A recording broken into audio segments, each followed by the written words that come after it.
আর কিছু বলতে দেয় না তেহরাব। ধমকে ওঠে তনয়াকে। এই চুপ, কাঁদছিস কেন? একটা লাগাবো গালে। এত কান্নার কি আছে? কথা কথা কাঁদতে হয়? হ্যাঁ হয়, লাগবে না কিছু। আপনার কেউ না, কেউ নেই আমার, কেউ না। সবাই বাজে, কেউ ভালোবাসে না আমায়, আপনিও না। তেহরাবের মেজাজ খারাপ হলো। একটা মারবো, কান্না থামা, আসছি আমি। বলেই কল কেটে দেয় তেহরাব। তনয়াও হেঁচকি তুলে কাঁদতে থাকে। এদিকে বৃষ্টি যেন নিজের ক্ষমতা দেখাতে ব্যস্ত। একাধারে ঝরেই চলেছে। জানালার ধারেই অনেকটা সময় কাটলো। কান্নাও থেমে গেছে ইতিমধ্যে। হঠাৎ দরজা লাগানোর খট আওয়াজে ধ্যান ভাঙে তনয়ার। নিজের দিকে তাকিয়ে দেখে সে নিজেই ভিজে গেছে। পেছনে ঘুরতেই ভূত দেখার মতো চমকে ওঠে তনয়া। ভেজা শরীরে কোমরে হাত রেখে দাঁড়িয়ে আছে তেহরাব, যেন পুকুর থেকে ডুব দিয়ে উঠে এসছে। তেহরাব নিজের শার্টের দিকে তাকিয়ে একাধারে শার্টের বোতাম খুলছে, আর তনয়া কিং কর্তব্য বিমূঢ় হয়ে তাকিয়ে আছে। এটা কি সত্যিই তেহরাব? তাকে আছিস কেন? আর তোর এই অবস্থা কেন? রাত বেরোতে জ্বর বাঁধানোর জন্য বৃষ্টিতে ভিজেছিস? এবার যেন আরো বেশি অবাক হলো তনয়া। এটা তার কল্পনা নয়, এটা সত্যিই তেহরাব। সে ঝড় বৃষ্টি উপেক্ষা করে ছুটে এসছে। তনয়া কিছু না বলেই দৌড়ে এসে তেহরাবকে জড়িয়ে ধরে। তেহরাব চোখ বন্ধ করে বড় শ্বাস নেয়। সে নিজেও যে অভিমান করে থাকতে পারছিল না, তার এলোকেশি থেকে সে দূরে থাকতে পারে না যে। তনয়া হু হু করে কাঁদছে। তেহরাব তনয়া চুলের ভাঁজে আঙ্গুল টোবালো, মুখটা চেপে ধরল নিজের বুকের সাথে। তনয়ার কান্নার গতিও কমে আসলো। মুখ তুলে তাকালো তেহরাবের মুখের দিকে। নিয়ে যান আমাকে, আমি থাকবো না এখানে, কখনোই না, নিয়ে যান। তেহরাব হাসে। তনয়ার ভেজা শরীরটার দিকে এক পলক তাকিয়ে নেশাভরা কণ্ঠে বলে ওঠে, চুপ, তোকে চাই আমার এক্ষুনি। তনয়া ভড়কে যায়, দ্রুত দুপা পিছিয়ে যায়, ঠোঁট উল্টে বলে, আবার না, আপনি। বাকিটা বলার আগেই তেহরাব তনয়ার অধজোড়া আঁকড়ে ধরে। তনয়া তাল সামলাতে না পেরে তেহরাবের বাহু চেপে ধরে। এমন সময় শব্দ করে বিদ্যুৎ চমকায়, সাথে সাথে লাইটও চলে যায়। শো শো করে ঝোড়ো হাওয়া ও বৃষ্টির ছিটে ফোঁটা প্রবেশ করতে থাকে ঘরে, সাথে মেঘের দানবীয় শব্দ। হৃদস্পন্দন ভারী হয়ে উঠেছে দুজনের। তেহরাব যেন নিজেকে সামলাতেই পারছে না। কপালে পড়ে থাকা ভিজে চুলগুলো পেছনে ঠেলে বসে পড়ে চেয়ারে। তনয়কে আবারও নিজের কাছে টেনে নেয়, কানের পাতায় চুমু খেয়ে বলে, হোক কিছু অন্যরকম। তনয়া তেহরাবের পিঠ খামচে ধরল। সে কিছু বলার অবস্থায় নেই, শুধু প্রশ্ন করল, মানে? তেহরাব নিজের মুখটা তনয়ার মুখের কাছে নিয়ে আসে। তনয়ের হাত দুটো ছাড়িয়ে নিজের বেল্ট দিয়ে বেঁধে ফেলল। তনয়া আঁতকে উঠল। কি হচ্ছে এসব? আপনি কি করছেন এসব? তেহরাব বাঁকা হাসল। বিদ্যুৎ চমকানোর আলোতে স্পষ্ট দেখতে পেল তা তনয়া। কথা না। না ছাড়ুন, ভয় করছে আমার। তেহরাব অস্থির কণ্ঠে বলল, কিছু করার নেই আমার, কাঁদিস না চান। তেহরাব আঁকড়ে ধরল তনয়ার অধর। অতঃপর আরও একটি রাত সাক্ষী হলো তাদের এলোমেলো ভালোবাসার, উত্থাল জোয়ারের। বাইরে ঝড় বৃষ্টির তাণ্ডবে অস্থির প্রকৃতি, আর ঘরের কোণে তেহরাব ও তনয়ার ভেতরে চলছে আরেক প্রলয়। চোখে চোখ, নিঃশ্বাসে নিঃশ্বাস উভয়ের। দুইটি আগুনের ঝলকায় জ্বলে উঠছে আরেকটা যুদ্ধক্ষেত্র। হয়তো প্রকৃতির এই তাণ্ডবের ক্ষেত্রেও বেশি কিছু, হয়তো চলছে এক মহাতাণ্ডব একে অপরের মাঝে। ও যদি দেখার ইচ্ছা হয় তোমার নিঠুর মন লয়, কালিন্দির ঘাটে আইসো দুপুরের সময়। আরে যদি দেখার ইচ্ছা হয় তোমার নিঠুর মন লয়, কালিন্দির ঘাটে আইসো দুপুরের সময়।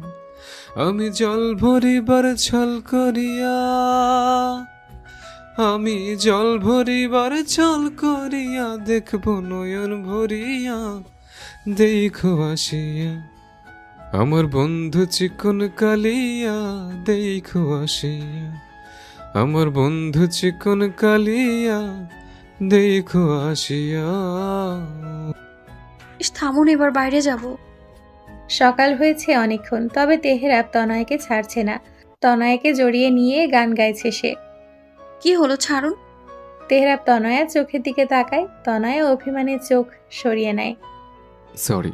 হ্যাঁ, তেহরাবের কথায় চোখ মুখ কুচকে নেয় তনয়া। তেহরাবের থেকে নিজেকে ছাড়িয়ে বিছানা থেকে নেমে দাঁড়ায়।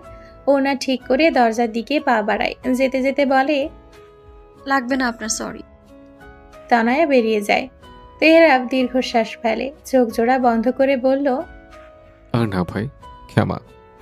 কেটে গেছে সপ্তাহখানিক। এতগুলো দিন তনয়া বাবার বাড়িতেই কাটিয়েছে। তেহরাব মাঝে একবার এসেছিল, আর আজ আসলো। আজ তানহার গায়ে হলুদ। রাফা তানহার জন্য একটা স্টেজই বানানো হয়েছে। রাফাদের বাড়ির ছাদেই সবকিছুর আয়োজন। যেহেতু দুজনেরই বিয়ে, সবাই এসে দুজনকে হলুদ মাখাচ্ছে। শিহাবদের বাড়ি থেকেও লোক এসছে। এবারের অনুষ্ঠান শেষ হলে সবাই শিহাব ও প্রত্যয়কে হলুদ দিতে যাবে। আর এই নিয়েই তেহরাব তনয়ের মাঝে ঝামেলা চলছে। তেহরাব কিছুতেই তনয়কে যেতে দিবে না, আর না সে নিজে যাবে। ওদিকে তনয় অভিমান করে নিজের ঘরেই বসে আছে। বিয়েতে আনন্দ করবে না সে? জীবনে প্রথম আজ লেহেঙ্গা পরেছে, পার্লার থেকে সেজেছে, কত আশা করেছিল কোনে যাত্রী যাবে। তার তো সবচেয়ে বেশি অধিকার। যাব না, কোথাও যাব না। আমি কোথাও যেতে চাইলেই তার সমস্যা। নিজে নিজে কথাগুলো বলল তনয়া। এমন সময় ঘরে আসলো তাসলিমা। সে তনয়াকে খুঁজতেই এসছে। কিরে তনু, এখানে কি করছিস? তনয়াকে হলুদ মাখাবি না? তনয়া নিজের অভিমান লুকিয়ে স্বাভাবিক হয়ে বলে, শরীর ভালো লাগছে না, তোমরা যাও, আমি একটু পরে আসছি। আর ইরাপুরে এসেছে? তাসলিমা দীর্ঘশ্বাস ফেলল। এই রাত করে আর আসলো না, কাল চলে আসবে। তুই চলে আসিস, আমি দেখি তোর শ্বশুর কোথায় গেল।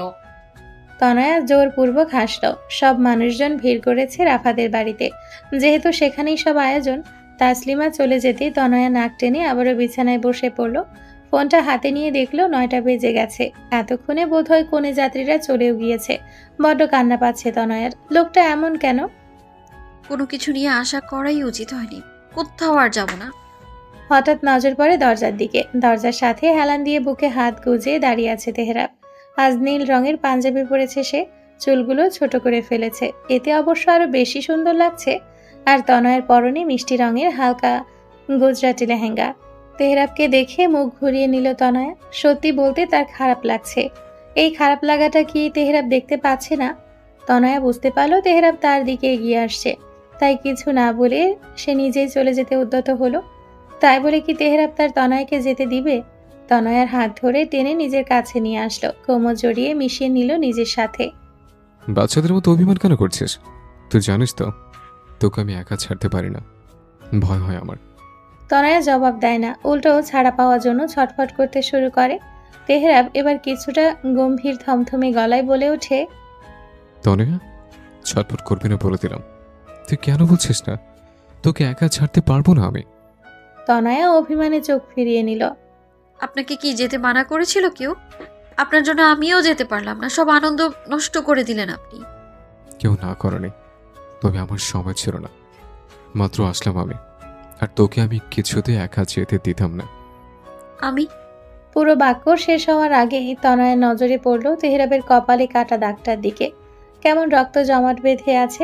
ভেতরটা অস্থির হয়ে উঠল তনয়ার। নিজের কোমল হাতের আঙ্গুল নিয়ে রাখলো কাটা স্থানে। অস্থির চিত্তে প্রশ্ন করলো, কি হয়েছে এখানে? তেহরাব ভ্রু কুঁচকাল। তনয়কে ছেড়ে নিজের কপালে হাত রাখলো। কিছু একটা ভেবে বলল, কি জানি কি হয়েছে। যাই হোক, চল ছাদে, অনুষ্ঠান তো শেষ হয়ে যাবে।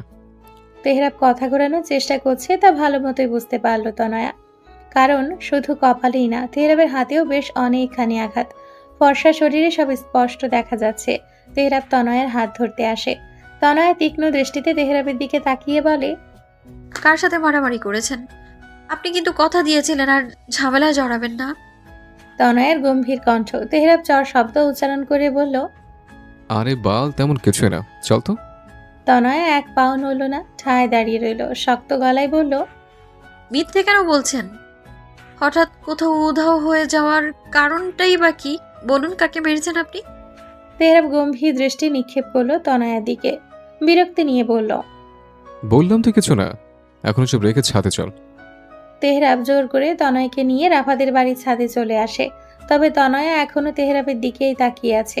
তনয়কে দেখে তানহা স্টেজ থেকে ডাকতে লাগলো, আপু, ওই আপু, আমাকে হলুদ দিবি না? রাফা আপুকেও দিয়ে আয়। তনয়ার কানে বোধ হয় সে কথা গেল না। সে গম্ভীর মুখে সামনে দাঁড়িয়ে থাকা তেহরাবের দিকে তাকালো, যে কিনা এই তার কাজিন ও আত্মীয়দের সাথে কথা বলছে। তানহার ডাক শুনে তেহরাব চোখ ফিরিয়ে তনয়ের দিকে তাকায়, যে কিনা সোজা হয়ে দাঁড়িয়ে তার দিকেই তাকিয়ে আছে। তেহরাব আড়ালে দীর্ঘশ্বাস ফেলল। পাশ কাটিয়ে তনয়ের কাছে এসে দুষ্টু হেসে বলল, আমি জানি তোর 10টা না 5টা না একটা মাত্র স্বামী দেখতে খুবই সুন্দর, তাই বলে তুই আমার বউয়ের স্বামীর দিকে কোন নজর দিবে? তনয়ের হতভম্ব হয়ে তাকায় তেহরাবের মুখের দিকে। ঠোঁট জোড়া ফাঁক হয়ে গিয়েছে তার। এই শুনুন তো, মজা করবেন না একদম। তেহরাব ভাবলিশ ভাবে বলল, আজব, আমি কেন মজা করতে যাব? আমি পরনারীর সাথে মজা করি না, আমি আমার বউয়ের প্রতি আসক্ত। তনয়া মুখ ভেঙিয়ে নাক টানে। তেহরাবের বাহুতে ধাক্কা দিয়ে বলে, যান, কথা বলবেন না। তেহরাব যেন অবাক হলো।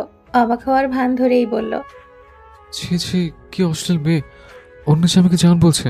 এই মেয়ে, তুই জানো আমার বউ কতটা ডেঞ্জারাস? তোমার মুখটা ছামা পাথর দিয়ে ঘষে দেবে। এবার যেন ধৈর্যের বাঁধ ভেঙে যাচ্ছে তনয়ার। দাঁতে দাঁত খিচিয়ে বলে উঠল, অসভ্য লোক একটা, আপনার সাথে কথা বলাই উচিত না, যত সব। তনয়া আরো কিছু বিড়বিড় করতে করতে তানহার কাছে চলে যায়। তেহরাব ঠোঁট টিপে হাসে। এত সময় মন খারাপ থাকলেও এখন একদম ফুরফুরে মেজাজে আছে তনয়া। সকলের সাথে আনন্দ করতে ব্যস্ত সে। রাত এখন 11:30টার কাছাকাছি। ছাদে বসে আছে সবাই, আড্ডা হচ্ছে। এমন সময় তাসলিমা এসে দাঁড়ালো তনয়ের পেছনে।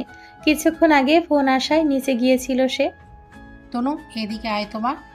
শাশুড়ির ডাকে উঠে আসে তনয়া, সাইডে গিয়ে দাঁড়ায়। হ্যাঁ বলো মা। তাসলিমাকে চিন্তিত দেখালো। তোর বাবা কল করেছিল, সে হাসপাতালে গিয়েছে। তনয়া চমকে উঠল, অস্থির হয়ে উঠল মুহূর্তেই। কি হয়েছে বাবার? হসপিটালে কেন? আরে শান্ত হ, ওনার কিছু হয়নি। আরে রিমুর মামা এসেছিল গত সপ্তাহে বিদেশ থেকে, তোর সাথে হয়তো দেখা হয়নি। সাব্বির ভাইয়াকে হসপিটালে নেওয়া হয়েছে। কে বা কারা নাকি খুব বাজেভাবে মেরেছে।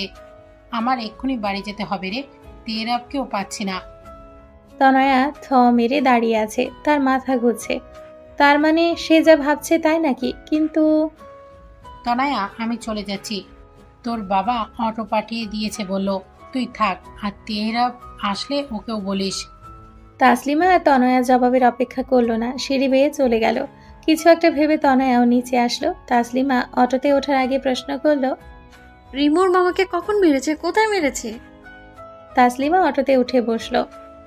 জেঠাইলো বাজারে নাকি, এখন ওখানকার হাসপাতালেই নিয়ে গেছে। তনয়া আর কিছু বলল না। তাসলিমা চলে গেল। তবে হিসাব যেন সব গুলিয়ে যাচ্ছে তনয়ার কাছে। হঠাৎ অনুভব করলো তার হাত পা কাঁপছে, ভেতরে অস্থিরতা ভর করেছে। কাউকে কিছু না বলে দ্রুত নিজেদের বাড়িতে চলে আসলো তনয়া। বাড়িঘর ফাঁকা, মনে হচ্ছে কেউ তাকে আড়াল থেকে দেখছে। এই এনজাইটির কারণে সে যে একা থাকতে পারে না। প্রত্যেকটা মুহূর্তে মনে হয় তার আশেপাশে কেউ আছে, তাকে দেখছে, তাকে নিয়ে বাজে কথা বলছে। রাত বাজে প্রায় 1টা। সবাই বাড়িতে এসে যার যার মতো শুয়ে পড়েছে। কালকে আবার সকালে উঠতে হবে। মোটামুটি বড় করে অনুষ্ঠানের আয়োজন করা হয়েছে, লোকজনও অনেক। বিয়ে উপলক্ষে 1060 টাকা খরচ করে আরো 2টো ঘর বানিয়েছে শফিক। এমনিতেও তাদের প্রয়োজনই পড়ে। সব জিনিসই কম বেশি ছিল বিধায় বেশি টাকাও খরচ করতে হয়নি। সবাই এই মুহূর্তে গভীর ঘুমে মগ্ন, শুধু তনয়া ব্যতীত। ফ্রেশ হয়ে বিছানার ওপর বসে আছে সে। আর একটু পরপর তেহরাবকে কল করেই যাচ্ছে। তবে আল্লাহর বান্দা ভুলেও একটি কলও রিসিভ করছে না। তনয়ের ভয় করছে, ও হলোটা কি লোকটার? দুশ্চিন্তায় মাথার ভেতর যন্ত্রণাটা বৃদ্ধি পাচ্ছে তার। এই লোকটা তাকে আর কত দুশ্চিন্তায় ফেলবে? বাইরে থেকে বাইকের শব্দ পেয়ে টনক নড়ে তনয়ার। লাফ দিয়ে বিছানা থেকে নেমে বেরিয়ে আসে বাইরে। যা ভাবে তাই। তেহরাবি এসছে। বাইক সাইড করে নেমে আসে তেহরা। তনয়া বারান্দায় রাগী ও চিন্তা মিশ্রিত মুখ নিয়ে দাঁড়িয়ে আছে। কতবার কল করেছি, আপনি কল ধরেননি কেন? এভাবে টেনশনে ফেলার কোনো মানে আছে? তনয়ের কোনো কথাই যেন তেহরাবের কানে গেল না। তেহরা পাশ কাটিয়ে চলে গেল ঘরের ভেতরে। তনয়াও পিছু পিছু আসলো। আবারও কিছু বলতে নিবে এমন সময় তনয়ের নজরে পড়ল তেহরাবের গম্ভীর, শক্ত ও রাগী চেহারা। চোখ দুটো লাল হয়ে আছে, কপালের রগগুলো ফুলে আছে, সাথে কাটা জায়গাটাও। তনয়া বুঝতে পারলো লোকটা রেগে আছে, একটু বেশি রেগে আছে। কিন্তু কারণটা কি?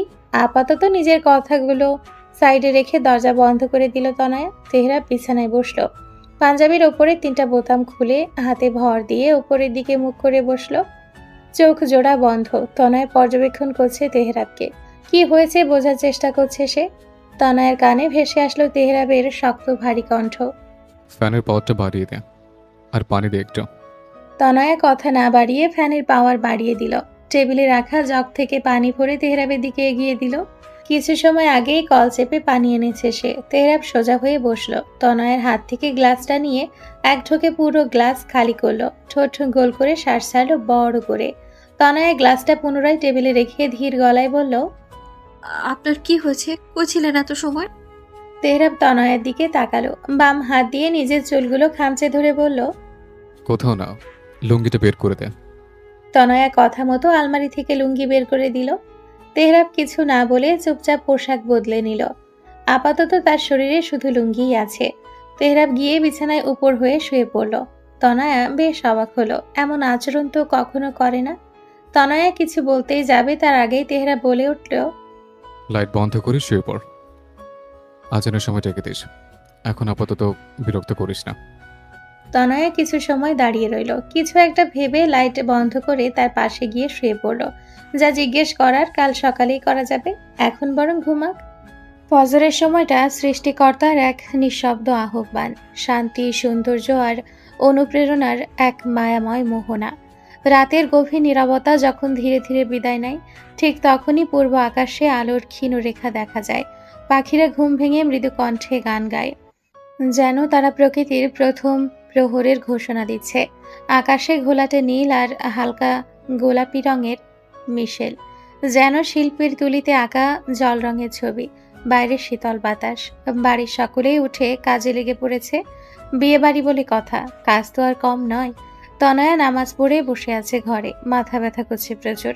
তেহরাব মসজিদে গিয়েছিল নামাজ পড়তে, সবে আসলো সে। তনয়া এক পলক তেহরাবের দিকে তাকায়। তেহরাব চেয়ারে এসে বসে, এখনো গম্ভীরতা দৃশ্যমান। তনয়া বিছানায় বসে থেকেই তেহরাবকে উদ্দেশ্য করে প্রশ্ন ছুড়ল, এখনো মুড অফ? তেহরাব তাকায় তনয়ার পানে, তার দৃষ্টিতেও গম্ভীরতা। কিছু না বলে চেয়ার থেকে উঠে এসে তনয়ার কোলে মাথা রেখে শুয়ে পড়ল। তনয়া কিছু না বলে তেহরাবের চুলের ভাঁজে হাত রাখে। আমাকে বলবেন না? তুই বলিস আমাকে? তেহরাবের শীতল কণ্ঠস্বরে চমকায় তনয়া। চট করে মনে পড়ে যায় গত রাতের কথা। তেহরাবের গালে হাত রেখে নিজের দিকে ঘুরিয়ে বলে, কালকে কোথায় গিয়েছিলেন আপনি? আর রাতে এত রেগেই বা কেন ছিলেন? তেহরাব চোখ বন্ধ করে নিয়ে তনয়াকে জড়িয়ে ধরল। ফের শীতল কণ্ঠে বলে উঠল, তনয়া চল, দূরে কোথাও চলে যাই। পাহাড়ে নাকি সমুদ্রের আশেপাশে? তনয়ার অধর প্রশস্ত হয়, নরম স্বরে আওড়ায়, আপনি যেখানে আমিও সেখানে, পাহাড় হোক বা সমুদ্র। আর কোনো জবাব মিলল না তেহরাবের দিক থেকে। কিছু সময় স্থায়ী হলো নীরবতা। আবারও হানা দিল পুরনো প্রশ্ন। এবার সরাসরি প্রশ্ন করে বসলো তনয়া, রিমুর মামা লোকটাকে আপনি মেরেছেন তাই না? কিন্তু কেন? তেহরাব আগের ন্যায় শুয়ে আছে, তবে মুখশ্রীতে গম্ভীরতার ছাপ, কণ্ঠেও তা প্রকাশ পেল। হ্যাঁ, আমি মেরেছি, আর কারণটা তোকে বলার প্রয়োজন মনে করছি না। দীর্ঘশ্বাস ফেলল তনয়া। তার আর বুঝতে বাকি নেই কারণটা, তবে ভাবছে অন্য কথা। সে জানলো কি করে সেদিনের বিষয়? সে তো এসব বিষয় নিয়ে কারোর সাথে আলোচনা করেনি। তাহলে ভাবতে লাগলো তনয়া। না, মনে তো পড়ছে না। টনক নড়ল তার। গতকাল সকালের একটি কথা মনে পড়তেই তনয়া অবাক দৃষ্টিতে দৃষ্টিপাত করে তেহরাবের দিকে। চোখ খোলা থাকলে বোধ হয় এখন তেহরাব তনয়ের এমন চেহারা দেখে হাসত। গতকাল সকালে তাসলিমার সাথে টুকটাক কথা বলছিল তনয়া। রিমুদের সবাইকে দাওয়াত দেওয়া হয়েছিল, তারা আসেনি কেন সেটাই জিজ্ঞেস করছিল তনয়া। তাসলিমা জানান রিমুর মামা এসছে গত সপ্তাহে, তাই তাকে রেখে এখানে আসেননি। বিয়ের দিন চলে আসবে। তনয়ের কৌতূহল জাগে, সেই লোকটা কি তাহলে রিমুর মামা? ভাবতেই গা কেমন গুলিয়ে উঠছিল তার। ভুলবশত তৎক্ষণাৎ প্রশ্ন করে ফেলেছিল, মা, ওই লোকটা কি খারাপ? কেমন যেন না? তখন তাসলিমা ছোট করে দীর্ঘশ্বাস ফেলে বলেছিল, হ্যাঁ, ক্যারেক্টার খারাপ। আগে আসলে ইরার গায়ে সাথে ঢলাঢলি করতো। ভাগ্যিস তুই ছিলি না, আগেই চলে এসেছিস। ব্যাস এটুকুই। তাসলিমা তো আর জানতেন না সেদিনের ঘটনা, তাই তনয়াও কথা ঘুরিয়ে অন্য বিষয়ে চলে গিয়েছিল। তবে সে জানতো না তেহরাব তাদের আশেপাশেই ছিল আর সবটা শুনেছে। আর তারপরে এত কিছু, এইরকম কিছু হবে জানতো বলেই তনয়া বলতে চায়নি কিছু। তবে যেটার ভয় ছিল দিন শেষে তাই হলো। তবে তনয়া বুঝতে পারছে না তেহরাব রাতে রেগে কেন ছিল। ওই বিষয়টা তো আগেই হয়েছে, তাহলে তনয়া চট করে তেহরাবের দিকে তাকায়, দেখতে পায় তেহরাবের নিষ্পাপ মুখশ্রী। লোকটা আবারও ঘুমিয়ে গিয়েছে। কি আর করার, ঘুম ভাঙাতেও ইচ্ছে হলো না। তেহরাবকে কোনো রকম বালিশে শুয়ে দিয়ে উঠে দাঁড়ালো তনয়া। নিজেরও মাথা ব্যথা হচ্ছে তার, কিন্তু এখন শুয়ে থাকলেও মানুষ কি না কি ভাববে। মাথায় ঘুমটা টানলো তনয়া। দরজা খুলে বাইরে বেরিয়ে আসলো। পাশের রুমে গিয়ে তানহাকে ডেকে তুলে গোসলে পাঠালো। পার্লারেও যেতে হবে। আজ আর তনয়া পার্লারে সাজবে না, তাকে ওসব ভারী সাজগোজে মানায় না। সে এভাবেই ঠিক আছে। বিয়ে বাড়িতে দৌড়ঝাঁপ কম নয়। শফিককে সারাদিন এক দণ্ড বসতেও দেখা যায়নি, আর না তেহরাবকে। সেও হাতে হাত লাগিয়ে সবটা সামলাচ্ছে। খাওয়া দাওয়া থেকে শুরু করে বরযাত্রী লোকেদের আপ্যায়নে কোনো কমতি রাখেনি কেউ। এখন রাফা আর প্রত্যয়ের বিয়ে হচ্ছে, একটু পর শিহাব আর তানহার হবে। শিহাবকে একা চুপচাপ বসে থাকতে দেখে শফিক এগিয়ে আসে তেহরাবের দিকে। বাবা, আমার তো অনেক কাজ, তুমি একটু শিহাবের কাছে যাও, একটু আড্ডা দাও। তুমিও তো কম দৌড়ালে না সারাদিন। তেহরাব তাকালো স্টেজের দিকে। শিহাবের বন্ধুরা এখন বেআইন নিয়ে ব্যস্ত, আর শিহাব ছেলেটা অন্য এক ভাবনায় মতো। কে জানে কি ভাবছে। শ্বশুরের কথা ফেলতে পারল না তেহরাব। অনিচ্ছা সত্ত্বেও এগিয়ে গেল শিহাবের কাছে, বসলো পাশে। শিহাব অন্য মনস্ক। কি অবস্থা? ভাবনা জগৎ থেকে বেরিয়ে আসে শিহাব। তাকায় পাশে বসা ছেলেটির দিকে। কিছুটা সময় লাগলো যেন, তারপর বলল, আলহামদুলিল্লাহ। সরি, আপনার? তেহরাব সৌজন্যমূলক হাসল। সমস্যা নেই, তুমি বলেই রাখতে পারো। শিহাব হাসে। আর কিছু বলার আগেই তাদের সামনে উপস্থিত হয় নীল রঙের জামদানি পরিহিত তনয়া। লম্বা চুলগুলো বেনি করে তাতে বেলি ফুলের মালা লাগানো, চোখে কাজল আর ঠোঁটে মেরুন লিপস্টিক। এতেই যেন পৃথিবীর সকল সৌন্দর্যকে হার মানাতে বাধ্য। এক মুহূর্তের জন্য ঘুরে পড়ে যায় তেহরাব। এটা তার এলোকেশি। আজ দ্বিতীয়বারের মতো শাড়ি পরেছে। তেহরাব যে আজ তার এলোকেশিকে দেখার সময়ই পায়নি। হঠাৎ নিজের পাঞ্জাবির দিকেও নজর পড়ল তেহরাবের। সকালে তনয়া নিজেই নীল রঙের পাঞ্জাবিটা তাকে ধরিয়ে দিয়েছে। ফিচেল হাসল তেহরাব। তার এদিক ওদিক ছুটে চলা চঞ্চল হরিণীর দিক থেকে তার নজরই সরছে না। তনয়া এসেছিল তার কাজিনদের খুঁজতে, তবে দু একজন ব্যতীত একটাকেও পাচ্ছে না কোথাও। অথচ দূরে বসা দুটো চোখ যেন অনবরত তাকে পা থেকে মাথা পর্যন্ত পর্যবেক্ষণ করে চলেছে। সে খবর কি তনয়ার আছে? তেহরাবের নিঃস্বার্থ দৃষ্টি নজরে পড়লে আর এক মুহূর্ত হয়তো এখানে দাঁড়াতে পারত না সে। কে জানে কি হলো, হঠাৎই নজর পিছলে চলে গেল শিহাবের দিকে। সাথে সাথে কপালে কিঞ্চিত বিরক্তির ভাঁজ পড়ল তেহরাবের। তার এলোকেশির দিকে কেউ কেন তাকাবে? শিহাবের শীতল দৃষ্টি, এই দৃষ্টির মানে খুব ভালো করে জানা আছে তেহরাবের। কিন্তু তেহরাব যে এসব মানতে পারবে না। তার তনয়াকে ভালোবাসার অধিকার শুধু তার একার, আর কারো না। মাথায় দুষ্ট বুদ্ধি আসতেই ফিচেল হাসল তেহরাব। ডান হাত দ্বারা নিজের ঘাড়ে হাত রেখে ভারী স্বরে বলে উঠল, তার শিহাব এখন তো ফ্রি আছো, একটা কাজ করে দিতে পারবে? তেহরাবের কণ্ঠস্বর কর্ণপাত হওয়া মাত্রই চোখ সরিয়ে নিল শিহাব। এখন তো তনয়ার দিকে তাকানো তার উচিত না, একদমই না। যথাসম্ভব স্বাভাবিক থেকেই তেহরাবকে জিজ্ঞেস করলো, জি, কি কাজ? তেহরাব আড়ালে বাঁকা হাসল, মুখটা বিরক্তিকর করে বলল, আশেপাশে কেমন এমনকে দেখছি না, তুমি আছো, তাই বলছিলাম যে আমাকে আর তনয়াকে কয়েকটা ছবি তুলে দিতে পারবে? আমার ফোন কিন্তু ক্যামেরা থেকে কম না। শিহাব বিস্মিত নয়নে তেহরাবের দিকে তাকালো। তেহরাব ঠোঁট টিপে বলল, পারবে না? শিহাব নির্বাক রইল কিছু সময়। এভাবে নাও করতে পারছে না, তাই মাথা নেড়ে সম্মতি জানালো। তেহরাব যেন এই সুযোগের অপেক্ষাতেই ছিল। ক্রুর হেসে স্টেজ থেকে নেমে এদিক ওদিক ছুটতে থাকা তনয়ের কাছে এগিয়ে গেল। এই দাঁড়া। সবাই ছাদ থেকে যাওয়ার জন্য পা বাড়াচ্ছিল সে। এমন সময় তেহরাবের গুরুগম্ভীর কণ্ঠস্বর শুনে থেমে গেল। পেছন ফিরে তাকাতেই তেহরাব খপ করে তনয়ের হাত ধরে ফেলল। চল ছবি তুলবো। আরে কি করছেন, কাজ আছে তো আমার। তেহরাব তনয়ের কথা শুনবে এটা হয়, রাগী দৃষ্টিতে তাকিয়ে বলল, একতে শাড়ি পরেছিস, আমি বলেছিলাম না আমি না বললে কখনো শাড়ি পরবি না? তার উপর ধৈর্য করে দৌড়ে বেড়াচ্ছিস। মার না খেতে চাইলে চুপ করে চল। তনয়া গাল ফোলালো। তা দেখে হাসি পেল তেহরাবের। কিছু না বলে স্টেজের কাছে আসলো। তেহরাব আলতো হাতে তনয়ার কোমরে হাত রেখে পাশে দাঁড় করালো। শিহাবের দিকে তাকিয়ে মেকি হেসে বলল, সুন্দর লাগছে না আমাদের? একদম মেড ফর ইচ আদার্স, তাই না? শিহাবের অসহায় দৃষ্টি আরো আনন্দ দিচ্ছে তেহরাবকে। শিহাব চোখ নামিয়ে নিয়ে জোরপূর্বক হেসে বলল, হ্যাঁ, সুন্দর লাগছে। প্যান্ডেলের একপাশে ছবি তোলার জন্য আলাদা করে সাজানো হয়েছে। সেখানেই ছবি তুলছে তেহরাব। নিচে এসো শিহাব, ছবি তুলে দাও। তেহরাবের কথা শুনে হতভম্ব হয়ে যায় তনয়া, চোয়াল ঝুলে পড়ে তার। অবাক চোখে তেহরাবের দিকে তাকিয়ে প্রশ্ন করে, কি করছেন এসব? উনি তো জামাই মানুষ, ওনাকে দি।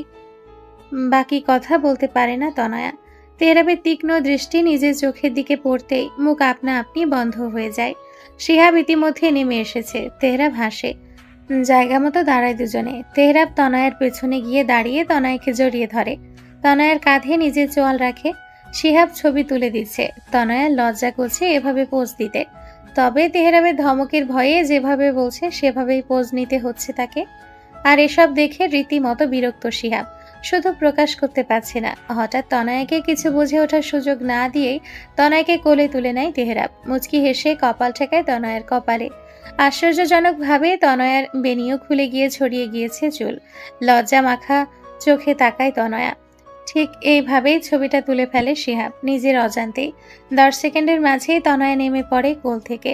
শিহাবের সামনে এভাবে তেহরাব তাকে কোলে নিবে ভাবতেও পারেনি সে। বড্ড লজ্জাও পেয়েছে। আর এক মুহূর্ত দাঁড়ায় না। লজ্জা মিশ্রিত মুখশ্রী লুকানোর বৃথা চেষ্টা করে দৌড়ে চলে যায় তনয়া। আর তার যাওয়ার দিকে তাকিয়ে ক্রূর হাসে তেহরাব। মনে মনে বিড়বিড়ায়, আমি যতই ভাবি যে আমি আর তোকে কষ্ট দেব না, কিন্তু তুই তো নিজ থেকে নিজের কষ্ট বাড়িয়ে ফেলছিস। তোর কপালে যে আজ কি আছে কে জানে। আমাকে দোষ দিতে পারবি না, বলে দিলাম।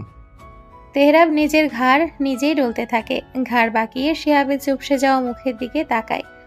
নিজেও অসহায় ভাব নিয়ে বলে, তোমার বোন উপোস এখন তো সম্পর্কে আপু হয়, তাই না?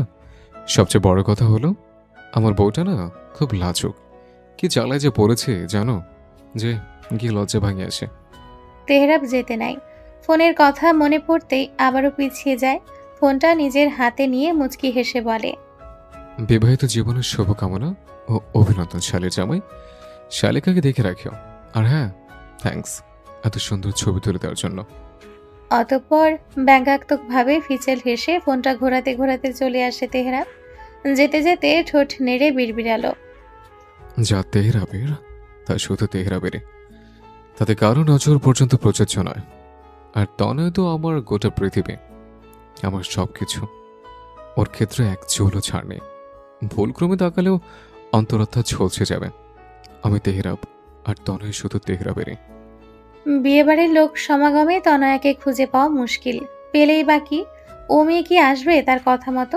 ওদিকে শিহাব আর তানহার বিয়ে পড়ানো হচ্ছে, আর তেহরাব বাড়ির পেছনের ফাঁকা রাস্তায় দাঁড়িয়ে সিগারেট টানছে। গতরাতের কথা মনে পড়তে আরো বিরক্ত লাগছে তার। মাহিম তাকে যেতে বলেছিল ক্লাবে, গিয়ে জানতে পারে মাহিমকে 6 বছরের কারাদণ্ড দেওয়া হয়েছে, অথচ এসবের কিছুই সে জানতো না। অতঃপর ইউসুফের সাথে দেখা করতে গেলে ইউসুফের থেকে ঝাড়ি খেতে হয়েছে তাকে। কারণ হলো রিমুর মামা। ইউসুফ জানে এসব তেহরাবের কাজ, কিন্তু কারণটা তো জানে না, আর তেহরাবও বলবে না। এই নিয়েই ঝামেলা। ফোনের রিংটনে ভাবনা থেকে বের হয় তেহরাব। সিগারেটটাও শেষের পথে। শেষ অংশটুকু ফেলে দিয়ে পকেট থেকে ফোনটা বের করে। তনয়ার নাম্বার। কল রিসিভ করতেই ওপাশ থেকে তনয়ার কণ্ঠস্বর ভেসে আসে, কোথায় আপনি? সবাই চলে যাবে এখন, আব্বু আর বাবা খুঁজছে আপনাকে। তেহরাব হাঁটা ধরে। যেতে যেতেই বলে, বিদায় দিয়ে দে, আমি গিয়ে কি করব? তনয়ার গম্ভীর ও রুক্ষ কণ্ঠস্বরে বলে ওঠে, আপনি কি করবেন মানে? সবাই খুঁজছে আপনাকে। সাইল ভাই আর ইরাপু আপনাকে না পেয়েই চলে গেল। তেহরাব লম্বা শ্বাস টানে। আসছে। এটুকু বলেই কল কেটে দেয় তেহরাব। অতঃপর দ্রুত বাড়িতে আসে। রাফা তার মাকে জড়িয়ে কাঁদছে, অথচ তার পাশেই চুপচাপ দাঁড়িয়ে আছে তানহা। মেয়েটা কাঁদছে না, উল্টো কান্নাকাটি দেখে সে যেন বিরক্ত। শিহাব তানহার হাত ধরে দাঁড়িয়ে আছে, আর প্রত্যয় রাফাকে শান্ত করার চেষ্টায় ব্যস্ত। তেহরাব এসে তনয়ার পেছনে দাঁড়ালো। নিজের পেছনে চেনাকারা অস্তিত্ব অনুভব করতেই পেছনে ফিরে তাকায় তনয়া। মাথা উঁচু করে তেহরাবকে দেখতে পায়। কই ছিলেন? তেহরাব আড়ালে তনয়ার কোমরে হাত রাখে। তনয়া সরে যেতে চাইলে আরো শক্ত করে আঁকড়ে ধরে। ফিসফিস করে বলে, নড়াচড়া করবি না, একদম দাঁড়িয়ে থাক। তনয়া সামনের দিকে তাকিয়ে স্বাভাবিক হওয়ার চেষ্টা করছে, তবে তেহরাবের হাতের স্পর্শ তাকে স্বাভাবিক হতে দিচ্ছে না। না পেরে নিজের পেটের ওপরে থাকা তেহরাবের হাতের ওপর হাত রাখে তনয়া। তেহরাব আড়ালে বাঁকা হাসে। কিছু সময়ের ব্যবধানে শিহাব, তানহা ও প্রত্যয় রাফাকে বিদায় দেওয়া হয়। বাড়িতে সবার কান্নাকাটি চলছে। পরিস্থিতি স্বাভাবিক হতে হতে রাত প্রায় 10টা। আশেপাশের আত্মীয়রা বিদায় নিচ্ছে ধীরে ধীরে। তাসলিমা আর ইউসুফও চলে যাবে এখন। তারা শফিক ও তানিয়ার কাছে আসে। বিআই সাহেব, আজ তাহলে আসি, বেশি রাত হয়ে যাচ্ছে।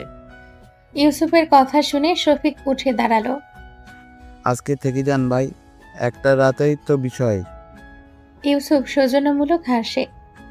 না ভাই, আজ আসি, কাল তো দেখা হচ্ছেই। শফিক আরো কিছু বলতে যাবে, তার আগেই তেহরাব এসে হাজির হয়। গম্ভীর থমথমে কণ্ঠে বলে ওঠে, আমিও চলে যাব, সাথে তনয়াও। তেহরাবের মুখে এহেন কথা শুনে বিস্মিত নয়নে তাকায় তনয়া। কি বলছে কি? সে কেন যাবে? কাল বউ ভাত, আজ চলে যাবে মানে? তনয়া এগিয়ে আসতে নিলে তেহরাব তীক্ষ্ণ দৃষ্টিতে তার দিকে তাকায়। থেমে যায় তনয়া। এই কি করে হয়? কাল বৌভাত, চলে যাবে কেন? কাল সকালে চলে আসবো, বাসায় একটু কাজ আছে। তেহরাবের সহজ সরল জবাব। শফিক দীর্ঘশ্বাস ফেলে বলে, তনায়া থাকুক তবে। না, তনেও যাবে। আমি আর আপনার মেয়ে চলে আসবো, বললাম তো সকালে চলে আসবো। আজ আসি বাবা। শফিক এক নজর তনয়ের দিকে তাকালো। তনয়া মন খারাপ করে মাথা নিচু করে দাঁড়িয়ে আছে। সেদিকে তাকিয়ে তেহরাব বলল, অ্যাডমিশন টেস্টের তারিখ দিয়েছে। এতদিন তো বউয়ের সাথে কোনো যোগাযোগই ছিল না। আজকে সারা রাত পড়বে, কোনো বাহানা চলবে না। হঠাৎ শফিকের ঠোঁটে হাসি ফুটল। যাক, তার মেয়ের সব দিকেই খেয়াল রাখছে তেহরাব। শফিক এবার আর না করল না, বরং নিজেই বলল, হ্যাঁ তনায়া যা, সকালে এসে পড়িস। তনয়া মলিন মুখে তার বাবার দিকে তাকায়। শফিক তনয়ের মাথায় হাত রেখে হাসে। অতঃপর বিদায় নিয়ে সকলে বেরিয়ে পড়ে। তেহরাব তনয়া বাইকে করে যাচ্ছে আর ইউসুফ আর তাসলিমা গাড়িতে। ওঠার কি হয় আপনার বলুন তো? কালকে আসলে কি হতো? একদিনে কি এমন ক্ষতি হয়ে যেত? তেহরাব হাত থেকে ঘড়িটা খুলে ওয়ার্ড্রবের উপরে রাখতে রাখতে বলে, অনেক ক্ষতি হতো, বলেছি না মেডিকেলে চান্সটা পেলে বের করে দেব। এত রাতে পড়াশোনা করার জন্য বাড়িতে এনেছে নাকি অন্য কারণে তা ভালো মতোই জানা আছে তার। মনে মনে ভেবে নিল আজ কিছুতেই তেহরাবের কাছে যাবে না সে। লোকটা ভারী অসভ্য। তনয়া কথা ঘুরিয়ে বলে, বিয়ে বাড়ি কত মানুষ দেখেছেন, সবসময় এভাবে লেগে থাকেন কেন বলুন তো? তনয়ার কথায় অবাক হলো তেহরাব। চেহারায় সেই রেশ টেনেই বলল, আজব, আমার বউ আমি লেগে থাকবো না তো কে থাকবে? তনয়া দীর্ঘশ্বাস ফেলল। এই লোককে বোঝানো তার দ্বারা সম্ভব নয়। শরীর থেকে গয়নাগুলো খুলতে খুলতে বলে, পৃথিবীতে কি আর কেউ বিয়ে করেনি, নাকি আপনি একাই করেছেন? তেহরাব ধপ করে বিছানায় শুয়ে পড়ল। অসহায় ভঙ্গিতে বলল, সবাই তো আর তেহরাবের মতো জামাই না। আমি কি বিয়ে করতে চেয়েছিলাম নাকি? রাস্তা দিয়ে যাচ্ছিলাম, আব্বা ধরে বেঁধে বিবাহ করে দিল। না হলে তেহরাবের কোনো শখ ছিল না বিয়ের। তনয়া হতবম্বে নেয় তেহরাবের দিকে ফিরে তাকালো। বাজে কথা বলার জায়গা পান না? না রে, ঘরে বউ আছে, তবে সেও বাজে কথা বলতে দেয় না। কত বড় বৈষম্য দেখ, এটা কি মানা যায়? আমার মতো ভদ্র শান্ত শিষ্ট ছেলেকে কতদিন অত্যাচার করে। তনয়া চোখ মুখ খিচে তাকিয়ে থাকে। তেহরাব হা হুতাশ করতে ব্যস্ত। গম্ভীর কণ্ঠে বলল, কি অত্যাচার করে শুনি? তেহরাব চোখ মুখ ভেটকিয়ে তনয়ের পা থেকে মাথা পর্যন্ত দেখে বলে, বলবো না, বউ মারবে। তনয়ের রাগী চোখে এক পলক তাকিয়ে ওয়াশরুমে চলে যায়। তেহরাব হাসে। ফ্রেশ হয়ে বাইরে আসতেই দেখে তেহরাব ঘরে নেই। গেল কোথায়? বিছানার ওপরে পড়ে থাকা ফোনটা বাজছে। হাতে নিয়ে দেখলো তেহরাবের নাম্বার। রিসিভ করলো তনয়া। স্টাডি রুমে আয় বলেই কল কেটে দেয় তেহরাব।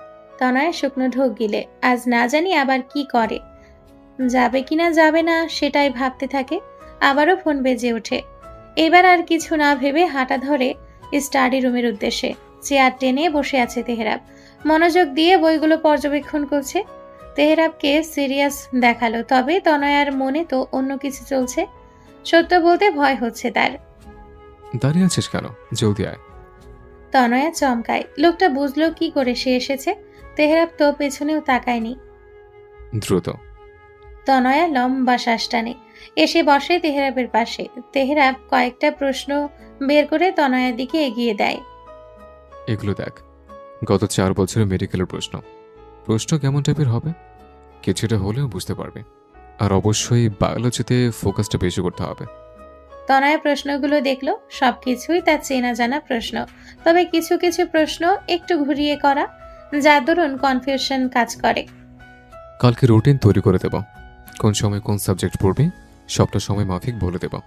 আর তনয়া শোন, এটা আমার জন্য বা অন্যদের কথা ভেবে না, তোর নিজের জন্য কর। তোর স্বপ্ন এটা, নিজের সবটুকুতে চেষ্টা কর, ইনশাল্লাহ ভালো কিছু হবে। তনয়া মুগ্ধ নয়নে তেহরাবের দিকে তাকায়। লোকটা কতটা অসাধারণ সেটা কি সে জানে? মানুষ এতটা ভালো হতে পারে? তেহরাব বইয়ের দিক থেকে চোখ সরিয়ে তনয়ের দিকে তাকালো, ভ্রুকুসকে বলল, কি হলো, প্রশ্নগুলো দেখ আর উত্তরগুলোও লেখ। আপাতত তোর প্রিপারেশন কতটুকু সেটাও যাচাই করা যাবে। তনয়ার কানে বোধ হয় সে কথা গেলই না, সে ভাবনায় মগ্ন। তেহরাব এবার সোজা হয়ে বসল, তনয়ার হাত ধরে স্মিত হেসে বলল, চিন্তা করিস না, শুধু চেষ্টা কর, একদম ভয়ের কিছু নেই। তুই ভালো ছাত্রী, একটু চেষ্টা কর, মনোযোগ হয়ে পড়াশোনা কর, দেখবি আল্লাহ নিরাশ করবে না। তনয়ের চোখ ছলছল করছে, জোরপূর্বক হেসে মাথা নাড়ল সে। তেহরাব তনয়ার কপালে চুমু খেল। এবার শুরু কর। তনয়া চোখ বন্ধ করে বড় করে শ্বাস নেয়, তারপর শুরু করে লেখা। তার ভাবনার মতো কিছুই হয়নি রাতে, বরং তেহরাবের কথা মতোই পড়তে বসতে হলো। ফাঁকিবাজি করার কোনো সুযোগও মিলেনি। তনয়া একটা জিনিস খেয়াল করেছে, তেহরাব কোনো দায়িত্ব নিলে তা কঠোরভাবে পালন করে। সেই সময়টাতে সে অন্য কোনো বিষয় নিয়ে ভাবে না। এই যেমন তনয়াকে পড়ানো ও গাইড করার সময়, গোটা সময়টা তেহরাব ছিল গম্ভীর ও সিরিয়াস, গল্পের রাগী শিক্ষকদের মতো। তনয়া এই ভেবে দু একবার হেসেছিল বটে, তবে এ নিয়েও ধমক খেতে হয়েছে। তেহরাবের ভাষ্যমতে, পড়াশোনা হোক বা কোনো কাজ, সেই সময়টাতে সম্পূর্ণ মনোযোগ একদিকে রাখা উচিত। মনোযোগ ভঙ্গ হলে সেই কাজ আর সম্পূর্ণ হয় না। অতঃপর তনয়াও মনোযোগ দিয়ে পড়তে থাকে, আর তেহরাবও কম্পিউটার নিয়ে বসে কাজে। এভাবেই দেখতে দেখতে অতিবাহিত হয় সময়। রাত 2টো বাজে পড়াশোনা শেষ করে ঘরে আসে তনয়া। তেহরাব গিয়েছে খাবার আনতে, খিদে পেয়েছে দুজনেরই। বেকারির কেক আর জুস নিয়ে ঘরে আসে তেহরাব, আর কিছু পায়নি ফ্রিজে। তনয়ের ঘুম পাচ্ছে, চোখ লেগে আসছে বারবার, তবে তেহরাবের জোড়াজড়িতে অল্প একটু মুখে দিতে হয়েছে তাকে। অতঃপর একে অপরকে জড়িয়ে ধরে দুজনেই পাড়ি জমায় গভীর ঘুমে। দুটো ক্লান্ত দেহ একে অপরকে জড়িয়ে শান্তির খোঁজে। ভোরের আলো ফুটেছে সবে, আকাশ আজ মেঘাচ্ছন্ন। তেহরাব গিয়েছে মসজিদে, এসে পড়বে হয়তো এক্ষুনি। তনয়া নামাজ শেষে বারান্দায় দাঁড়িয়ে আছে, শীতল বাতাস এক অন্য রকম প্রশান্তি বয়ে আনছে। এমন সময় দরজা খোলার খট আওয়াজ পেয়ে পেছনে তাকালো তনয়া। তেহরাব এসেছে। নামাজ শেষে হাঁটাহাঁটি করে বাড়ি ফিরে তেহরাব। এই বিষয়টা ভালো লাগে তনয়ার কাছে। তনয়া, আমার বাইকের চাবি কই? হঠাৎ তেহরাবের ভারী স্বরে কিছুটা চমকায় তনয়া। দ্রুত রুমে আসে, বাইকের চাবি তো ওয়ার্ড্রবের ওপরেই ছিল। তেহরাব সেখানেই খুঁজছে। তনয়া এগিয়ে গিয়ে বলে, এখানেই তো রেখেছিলাম। তেহরাব চাবি খুঁজতে খুঁজতে গম্ভীর কণ্ঠে বলে, এখানে তো নেই, ভালো করে মনে কর। তনয়া ওয়ার্ড্রবের কাছে আসলো, চাবিটা গেল কই? পেয়েছে। তেহরাবের কণ্ঠ পেয়ে পাশে তাকায় তনয়া। তেহরাব কাভার থেকে 3/4 প্যান্ট ও একটি ঢিলে ঢালা ওভারসাইজ টি শার্ট বের করে দ্রুত পরে নিল। তেহরাবকে সাত সকালে তৈরি হতে দেখে ভ্রু কুঁচকালো তনয়া। কোথায় যাবেন? তোর বোনের শ্বশুর বাড়ি, দ্রুত রেডি হয়ে আয়।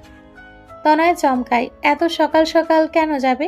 আর তারা তো ও বাড়ি থেকে একসাথে তানহার শ্বশুর বাড়ি যাবে, তাহলে এখনই কেন? তেহরাব কাট কাট দৃষ্টি নিক্ষেপ করে তনয়ার দিকে, সানগ্লাসটা নিয়ে টি শার্টের গলায় ফেলে। ঘড়ি পড়তে পড়তে বলে, আমি বলেছি তাই। তেহরাবের মেজাজ স্বাভাবিক নয়, কিছু একটা হয়েছে। তনয়া কথা বাড়ায় না, খাবার থেকে গোলাপি রঙের 3 পিস বের করে ওয়াশরুমে চলে যায়। ফ্রেশ হয়ে বেরিয়ে এসে দেখে তেহরাব বারান্দায় দাঁড়িয়ে সিগারেট টানছে। এবার মেজাজটা তনয়ারও গরম হলো। চুলগুলো হেয়ার ক্লিপ দিয়ে খোপা করে তেহরাবের কাছে আসলো, কিছুটা রাগ দেখিয়েই বলল, আপনি আবার সিগারেট খাচ্ছেন? আপনাকে মানা করেছি না খেতে? তেহরাব তনয়ার দিকে তাকায়, তনয়াকে একবার ভালো মতো দেখে নেয়।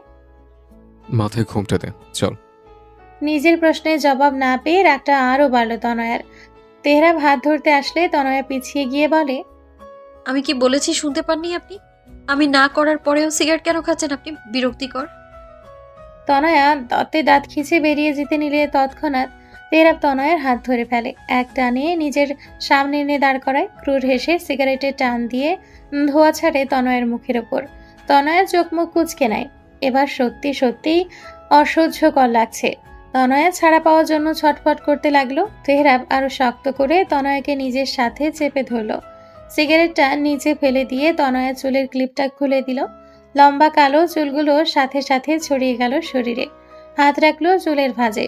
নিজের আরেকটু কাছে এনে তনয়ার কানের কাছে ঠোঁট নিয়ে ফিসফিসিয়ে বলল, এই সিগারেটের আগুনে পড়ে ঠোঁটই তার প্রতিবার গ্রহণ করতে হবে। আমি যতই বিরক্তিকর হই না কেন, এই আমাকে সারা জীবন তোর সহ্য করতে হবে। তেহরাবের হিসিসানি কথায় শরীর কেঁপে ওঠে তনয়ার। হৃদস্পন্দন ভারী হয়ে উঠেছে। চোখ মুখ খিচে দাঁড়িয়ে রইল সে। বরফের ন্যায় জমে গেছে। তেহরাবের স্পর্শ, তার কথাগুলোই তনয়া দুর্বলতা। তেহরাবের কাছে সে পেরে ওঠে না। আর এই কারণেই কখনো রাগ অভিমানও করতে পারে না। ছাড়ুন। তনয়ার কাঁপান্বিত কণ্ঠস্বর। তেহরাব ক্রূর হাসল। এই মেয়ের ভীত মুখশ্রী তার সবচেয়ে বেশি প্রিয়। তেহরাব তনয়ের মুখ উঁচু করে তাকায় তার ঠোঁটের দিকে। সেদিকে তাকিয়ে বিড়বিড় করে, আচ্ছা, আজ সারাদিন এই ঘরে আমি আর তুই, গোটা বাড়ি ফাঁকা থাকলে কেমন হবে? তনয়া তড়াক করে চোখ খুলে। শ্বাস প্রশ্বাস ভারী হয়ে উঠেছে এমনিতেই। তার উপর তেহরাবের বেপরোয়া স্পর্শ ও কথায় সবকিছু কেমন গুলিয়ে যাচ্ছে। কিছু বলতে গিয়েও বলতে পারল না যেন। তা দেখে তেহরাবের হাসি আরো গাঢ় হলো। তনয়ার অধরে ছোট্ট করে চুমু খেয়ে বলল, বিয়ে তো শেষে, বৌভাতে গিয়ে আমাদের কি কাজ জান? আমরা বরং আজ সারাদিন। তেহরাবের পুরো বাক্য শেষ হতে দেয় না তনয়া। হাত রাখে তেহরাবের মুখে। তেহরাব তনয়ের হাত নিজের মুখের ওপর থেকে সরিয়ে নেয়। প্লিজ একটু। তনয়া দুদিকে মাথা নেড়ে না করে। তেহরাব অসহায় ভাবে নিভে আসা গলায় বলে, প্লিজ জান, একটু তাকা, কথা দিচ্ছি আমি একদম জেন্টল থাকবো।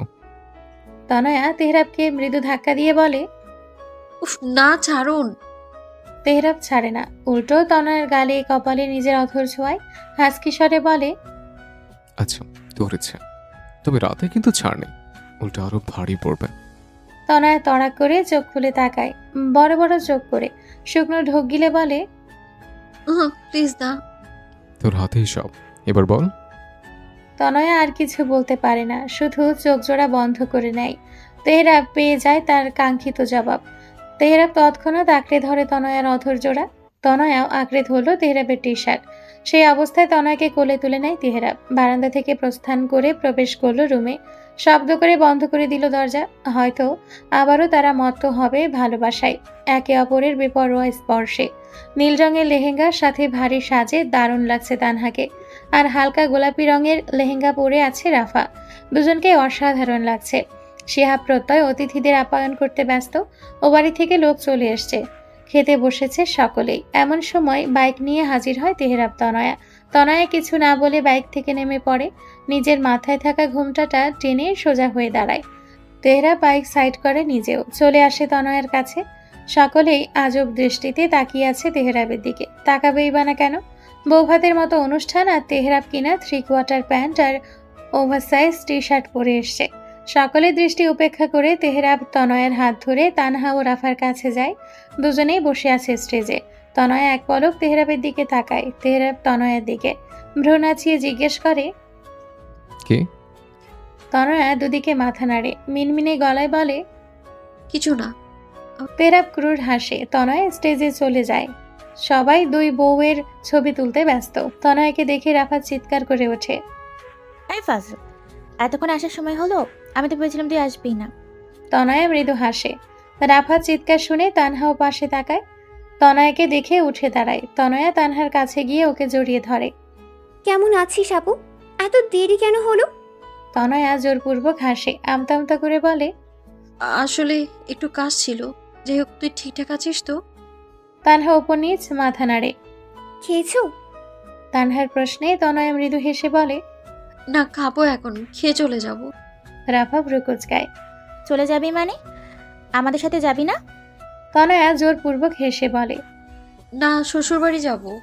কেন? একটু কাজ আছে। আচ্ছা, তোমরা থাকো, আমি আসছি। তানহা রাফাকে কিছু বলার সুযোগ না দিয়েই তনয়া নেমে পড়ে। তেহরাব নিচে দাঁড়িয়ে ফোন টিপছিল। তনয়ার উপস্থিতি টের পেয়ে চোখ তুলে তাকালো। তনয়া অসহায় দৃষ্টিতে তাকায় তেহরাবের চোখের দিকে। তেহরাব বাঁকা হেসে ইশারায় চুমু ছুঁড়ে মারে তনয়ের দিকে। তনয়া না চাইতেও হেসে ফেলে। এবার চলুন ম্যাডাম, খেতে বিদায় হওয়া যাক। তেহরাব তনয়কে নিয়ে খেতে চলে যায়। এর মাঝে একবার শিহাবের সাথে দেখা হয় তাদের। খাওয়া শেষে তনয়া সালমার ঘরে আসে। তিনি আজ মহাব্যস্ত, সারাদিন ছুটছে। শুনেছে শরীর ভালো নেই তার। ঘরে গিয়ে দেখলো সালমা আলমারি থেকে কিছু একটা বের করছে। কেমন আছো ফুপি? সালমা চমকে পেছনে তাকায়। তনয়াকে দেখে মুচকি হেসে বলে, তোর আর তেহরাবের জন্য শাড়ি আর পাঞ্জাবি কিনেছিলাম, আর দেওয়া হলো না। এই নে তোর শাড়ি। আর তেহরাব কই, ডাক দে। তনয়া দরজার দিকে তাকালো। তেহরা ভেতরে আসছে দেখে সালমা ব্যাগটা হাতে নেয়। আসসালামু আলাইকুম ফুপি, কেমন আছেন? সালমা সৌজন্যমূলক হাসলো। এই তো বাবা ভালো, তুমি কেমন আছো? তেহরাবও হাসলো। জি, আমিও ভালো। এটা তোমার জন্য। সালমা তেহরাবের হাতে ব্যাগটা দিয়ে কথাটা বলে। তেহরাব অবাক হয়ে তনয়ার দিকে তাকায়। সালমা মুচকি হেসে বলে, সামান্য উপহার বাবা। তেহরাব হেসে জবাব দেয়, ধন্যবাদ। আচ্ছা, আজ আসছে। সালমা তনয়ার মাথায় হাত বুলিয়ে দিয়ে বলে, আবার আসিস। তেহরাব, তুমিও এসো। তনয়া মাথা নাড়ে। অতঃপর দুজনেই বেরিয়ে যায়। যাওয়ার আগে তানহা আর রাফার সাথে দেখা করে গিয়েছে অবশ্য। বাইকে উঠতেই তেহরাব সানগ্লাসটা পরে নিল। তনয়াকে উদ্দেশ্য করে বলল, প্রতিবার ধরে বসার কথা বলতে হয় কেন? তনয়া গাল ফুলিয়ে মৃদু অভিমানী মুখ করে তেহরাবকে ধরে বসে। তেহরাব বাইক স্টার্ট দেয়। কিছু দূর আসতেই তনয়া প্রশ্ন করে, কোথায় যাবেন? তেহরাব বাইকের স্পিড বাড়ালো। গম্ভীর কণ্ঠে বলল, তোকে মারতে। তনয়া তৎক্ষণাৎ ভেংচি কেটে বলে, আপনি আমাকে মারতে পারবেন? কখনোই না। তেহরাব তীক্ষ্ণ দৃষ্টিতে লুকিং গ্লাসে তনয়ের দিকে তাকালো। গম্ভীর কণ্ঠে বলে, পারবো না বলছিস? তনয়া নিজেও এবার ভ্রু কুচকাল। মাথা নেড়ে বলল, না। তেহরাব ক্রুর হেসে স্পিড আরো বাড়ালো। তাহলে চল, প্রমাণ দেই। অতিরিক্ত স্পিডে বাইক চালানোর কারণে তনয়ার ভয় করছে। সে আরো মিশে যায় তেহরাবের সাথে। চোখ মুখ খিচে বন্ধ করে নিয়ে চিৎকার করে ওঠে, তেরাব স্পিড কমান, ভয় লাগছে আমার। বাইক চালানো অবস্থাতেই তেহরাব বলল, ভয় কেন করছে? অ্যাক্সিডেন্ট হয়ে যাবে তো। তনয়ার ভয় মিশ্রিত কণ্ঠস্বর শুনে তেহরাব হাসে। হলে হোক, দুজন না হয় একসাথেই মরলাম। এবার ভয়ে চোটে ঠোঁট উল্টে কেঁদে ফেলল তনয়া। না প্লিজ কমান, স্পিড কমান, কিছু হয়ে যাবে। তনয়াকে কাঁদতে দেখে তেহরাব নিজে হতভম্ব হয়ে গিয়েছে। সে ভাবতে পারেনি এটুকু কারণে তনয়া এভাবে কেঁদে ফেলবে। তেহরাব স্পিড কমিয়ে নর্মাল স্পিডে বাইক চালাতে লাগলো। হয়েছে, আর কাঁদতে হবে না, কমিয়েছে তো, কাঁদার কি আছে? তনয়া তেহরাবের পিঠের সাথে মিশে আছে। হিসকি তুলে কাঁদতে কাঁদতে বলে, অনেক কিছু, এত জোরে চালাবেন না প্লিজ। তেহরাব দীর্ঘশ্বাস ফেলল। এই মেয়ে অল্পতেই কান্না জুড়ে দেয়। এবার থাম। মানুষ তো ভাববে তোকে আমি কিডন্যাপ করে নিয়ে যাচ্ছে, তখন তো মানুষ আমার ছাল চামড়া উঠিয়ে ফেলবে পেটাতে পেটাতে। তনয়া কিছু না বলে চুপ করে বসে থাকে। কিছু সময় পর হঠাৎ বলে উঠল, আমি বাড়ি যাব, শরীর কেমন করছে। তেহরাব দ্রুত বাইক থামিয়ে দেয়। তনয়ের দিকে তাকিয়ে বলে, কি হয়েছে? কোথায় খারাপ লাগছে? তনয়া চোখ মুখ খিচে বসে আছে। তেহরাব অনুভব করলো তনয়া তার টি শার্ট খুব শক্ত করে আঁকড়ে ধরেছে। তেহরাব নিজেই যেন অস্থির হয়ে উঠল। এই তনয়া, কি হয়েছে? কোথায় কষ্ট হচ্ছে? তনয়া বড় করে শ্বাস নিয়ে বলে, পেট ব্যথা করছে, প্লিজ বাড়ি চলুন। বাড়ি কেন, চল হাসপাতালে যাই। তেহরাব বাইক স্টার্ট দিতে নিলে তনয়া তৎক্ষণাৎ বাধা দেয় তেহরাবকে। না প্লিজ বাড়ি চলুন প্লিজ। তনয়ের এমন অবস্থা ঠিক নিতে পারছে না তেহরাব। তার ভেতরে ঝড় চলছে। তার তনয়ার কষ্ট হচ্ছে। আচ্ছা, বাড়িতেই যাব, একটু শান্ত হও। তনয়া দুহাত দিয়ে তেহরাবকে জড়িয়ে ধরে শক্ত করে। চলুন। তেহরাব আবারও বাইকে স্টার্ট দেয়। তার মন অশান্ত হয়ে উঠেছে। কি হলো তনয়ার হঠাৎ? বিয়ের পর এমন তো কিছু হয়নি। ইভেন তাদের প্রথম কাছে আসার পরেও না। আজ হঠাৎ কি হলো? তনয়া ঠিক আছে তো? সব ঠিক আছে নিশ্চয়ই? খুব বেশি পেট ব্যথা হচ্ছে? তেহরাবের অস্থির কণ্ঠস্বর। তনয়ার হুট করে মেজাজ খারাপ হলো। রেগে গিয়ে বলল, আপনি সরুন আমার সামনে থেকে। তনয়া পেটে হাত দিয়ে বসে পড়ল বিছানায়। তার প্রচুর ব্যথা হচ্ছে, যা সহ্য করার মতো না। তেহরাব তনয়ের সামনে এসে দাঁড়ালো। অস্থির তেহরাব বুঝে উঠতে পারছে না তনয়ের এমন করার কারণ।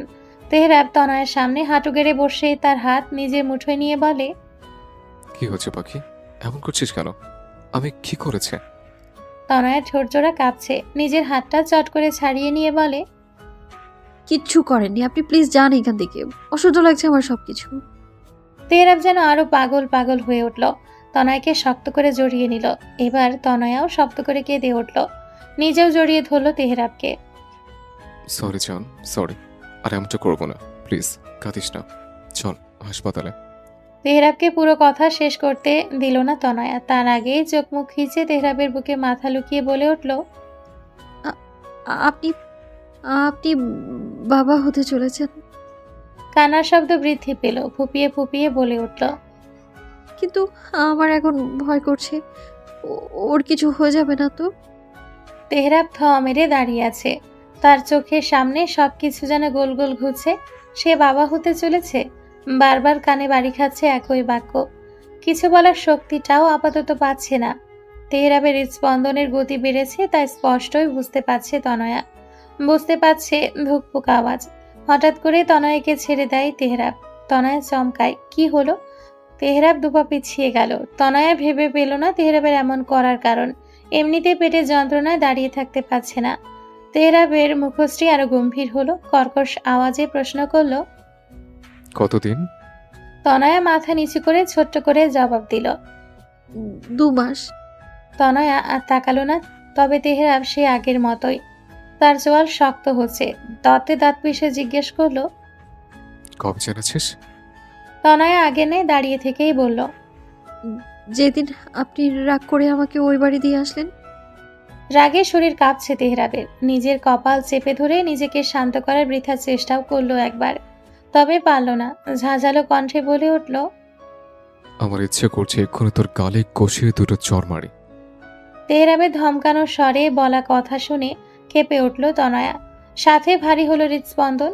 তার মনে যে উল্টোপাল্টা ভাবনা আসছে। তেহরাব কি এই খবর পেয়ে খুশি নয়? সে কি এই বাচ্চাকে চায় না? ভাবনার মাঝে আবারও তেহরাবের কণ্ঠস্বর ভেসে আসে, আগে কেন বলিস না? তনয়ার এবার কান্না পাচ্ছে। বিছানায় বসে পড়ল সে, মাথা এখনো নিচে। শুকনো ঢোক গিলে বলল, আমি বলতে চেয়েছিলাম, আসলে আসলে না বলে কি? হ্যাঁ, তেহরাবের ধমকে এবার তনয়া কেঁদেই ফেলল। কাঁদতে কাঁদতেই বলল, অস্বস্তি কাজ করছিল, বুঝতে পারিনি কি করে জানাবো। তনয়ার এহেন কথায় রাগটা আরো বাড়ল যেন। 2 হাতে নিজের চুল চেপে ধরল তেহরাব। তোর অস্বস্তির গোষ্ঠী গেলে আমার কাছে তোর অস্বস্তি কিসের? মন কি চাচ্ছে জানিস? মন চাচ্ছে ইচ্ছে মতো থাপড়াই। তনয়া কান্না মিশ্রিত মুখে তেহরাবের দিকে তাকালো, প্রশ্ন করে বসল, আপনি এত রাগ কেন করছেন? তেহরাব দত্তে দত চেপে বলল, রাগ করবো না তো কি? কেন সেদিন আটকালি না? কেন বললি না তুই প্রেগনেন্ট? আর আজকেও কেন না? তুই উফ পাল, এই প্রেগনেন্সির সময় আমি তনয়ারে। তনয়া বুঝল না তেহরাবের কথা। প্রশ্নবিদ্ধ নয়নে তাকিয়ে রইল কিছু সময়, অতঃপর জিজ্ঞেস করলো, মানে বুঝিনি। তেহরাবের ইচ্ছে করলো তনয়াকে তুলে একটা আছাড় দিতে। বহু কষ্টে নিজের রাগ নিয়ন্ত্রণ করে বলল, ঝড়ের রাতে কি হয়েছে মনে নেই, আর আজ সকালে এ অবস্থায় তুই কি বলো তনয়া? মাথায় কিছু নেই? তনয়া চমকালো, সত্যিই তো, সত্যিই সে ভুলে গিয়েছিল। দ্রুত পেটে হাত রাখলো। পেটে যন্ত্রণা হচ্ছে তার, কোনো ক্ষতি হয়ে যাবে না তো? না। তনয়া আবারও শব্দ করে কেঁদে উঠল, কাঁদতে কাঁদতেই বলল, আমি কিচ্ছু জানি না, বাবুর কিছু হবে না তো বলুন, ওর কিছু হলে আমি মরে। বাকিটা শেষ করার আগেই তেহরাব তনয়াকে থামিয়ে দেয়। চুপ, আর একটা কথাও না। চল হাসপাতালে যাব। সব দোষ আমার, কেন আমি আগে বললাম না? কেন আমার খেয়ালই ছিল না? আমি আসলেই বোকা, অপয়া। ওর কিছু হয়ে গেলে আমি নিজেকে মাফ করতে পারবো না। তেহরাব নিজেও চিন্তিত। তার যে এখন মিশ্র অনুভূতি হচ্ছে, একদিকে নিজের অস্তিত্ব, নিজের বাবা হওয়ার আনন্দ, আর অন্যদিকে ভয়। যদি কিছু হয়ে যায়, সে নিজেও তো ক্ষমা করতে পারবে না। তেহরাব দ্রুত তনয়ার কাছে আসলো, অস্থির চিত্তে বলল, আরে কিচ্ছু হবে না, চল চেক আপ করাবো, এক্ষুনি যাবো, কিচ্ছু হবে না। তেহরাব কিছু না বলেই তনয়াকে কোলে তুলে নিল। এই অবস্থায় সে কিছুতেই বাইকে যাবে না। গাড়িটা বের করলো তেহরাব, তনয়াকে বসিয়ে লম্বা শ্বাস টেনে বলল, তুই কাঁদিস না, কিচ্ছু হয়নি, আমাদের বেবি একদম ঠিক আছে, দেখিস। তেহরাব গাড়ি স্টার্ট করলো। তনয়া অদ্ভুতভাবে তেহরাবকে দেখতে লাগলো। এক মুহূর্তের জন্য ভুলেই গেল নিজের ব্যথা। কিছু সময় আগে ভাবনা পুরোপুরি পাল্টে গেছে তনয়ার। তেহরাব যে এই খবরে কতটা খুশি তা আর বুঝতে বাকি নেই। তেহরাবের অস্থিরতাতেই বোঝা যাচ্ছে এটাই হয়তো নিয়ম। মানুষ যত খারাপই হোক, নিজের সন্তানের আগমন তাদের কাছে পৃথিবীর সবচেয়ে বড় পাওয়া। আর যেখানে তনয়ার বাচ্চা হওয়ার সম্ভাবনায় ছিল 10%, সেখানে সে আজ গর্ভবতী। রক্তের টান বুঝি এমনই। এতটা অস্থিরতা হয়তো তনয়া নিজের জন্য দেখেনি। নিজের রক্ত, নিজের অস্তিত্বের প্রতি যতটা দেখতে পাচ্ছে। ডাক্তারের চেম্বারে বসে আছে তনয়া। তেহরাবকে ঢুকতে দেয়নি। কিছু সময় আগে আলট্রাসোনোগ্রাফি রিপোর্ট হাতে পেয়েছে ডাক্তার মনিরা সুলতানা। কিছুটা বিরক্ত নিয়ে রিপোর্ট দেখছে সে, আর বারবার আর চোখে তনয়ার দিকে তাকাচ্ছে।